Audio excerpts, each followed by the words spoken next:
There is a voice within you that insists, plans, fears, and controls.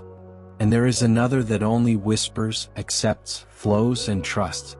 But which one truly guides your most important choices? This is not just a philosophical question. It is the fundamental dilemma every human being faces daily.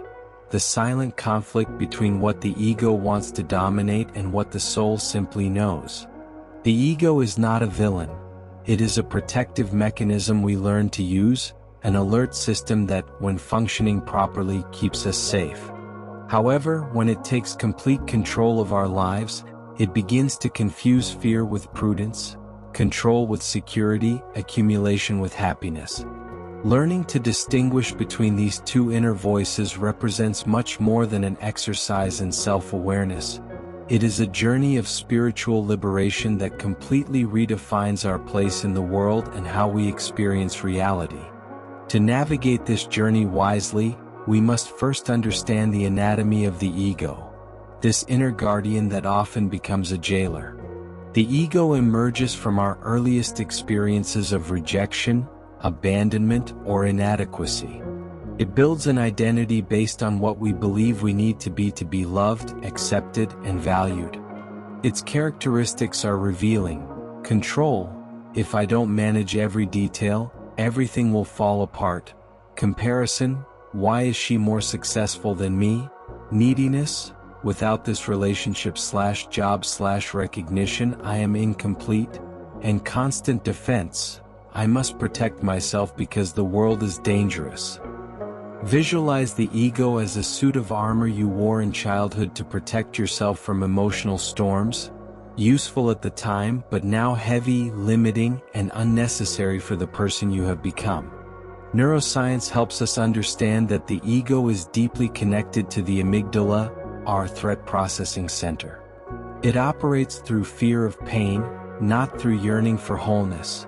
And this fundamental difference explains why its solutions often leave us feeling empty, even when we achieve what it told us we wanted. While the ego builds fortresses, the soul inhabits open spaces. The language of the soul is subtle but distinct.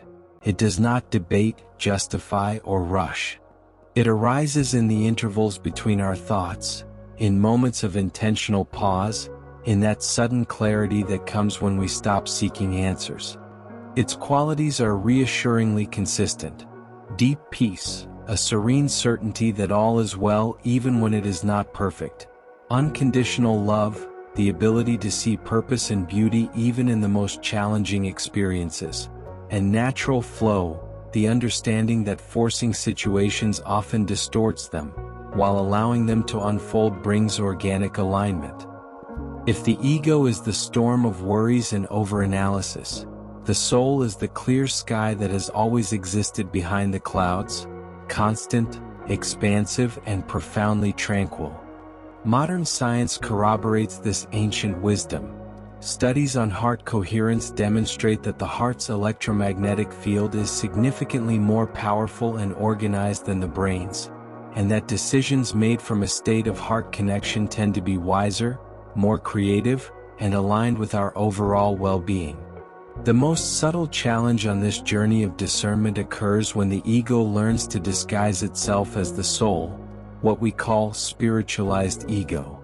It dresses in garments of light, using elevated language while maintaining old dynamics of separation and superiority. Phrases like, "I have already transcended these minor issues," "My vibration is higher than hers," or "I forgive, but I cut ties to maintain my pure energy," may indicate that the ego has found a new strategy to maintain its dominance, now through the spiritual path rather than the material one. Every time we find ourselves needing to prove our evolution, demonstrate our wisdom, or establish hierarchies of consciousness, we can be sure it is the ego speaking, even if using beautiful words. A transformative question to ask ourselves regularly is, what within me still seeks external validation to feel internal peace?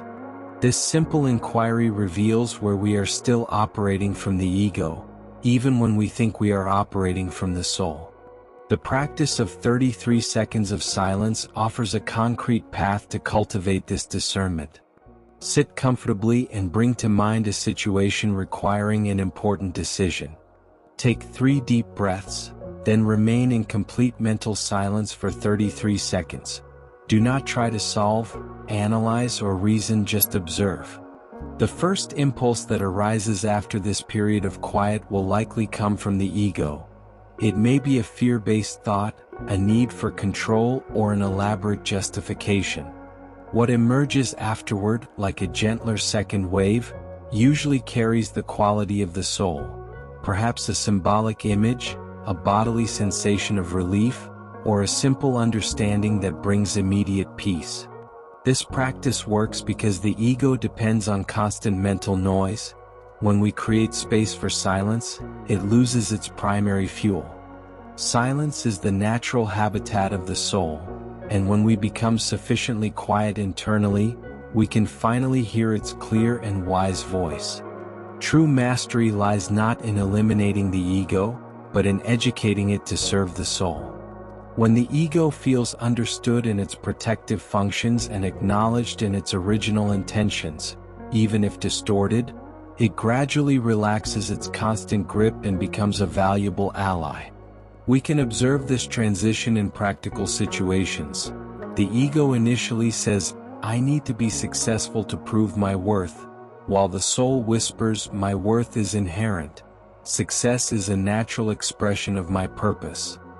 The point of integration occurs when we seek success not to prove something, but as an authentic expression of who we are. At this stage, the ego contributes with its ability to plan and execute, while the soul guides with its broader, aligned vision. It is the symphony between doing and being, between achieving and becoming. We conclude this reflection with a powerful image. The voice of the soul never needs to compete for attention. It simply waits, with infinite patience, for the inner turmoil to calm so it can share its timeless wisdom. Carl Jung, whose work deeply explored these inner realms, captured this truth when he observed that who looks outside dreams, who looks inside awakes. Every moment we choose to silence fear and honor love, every decision we make from stillness rather than panic, every instant we breathe deeply and trust the greater process. On these occasions we allow the soul to breathe through us, guiding our steps with a grace the ego could never comprehend. Start with 33 seconds of conscious silence today.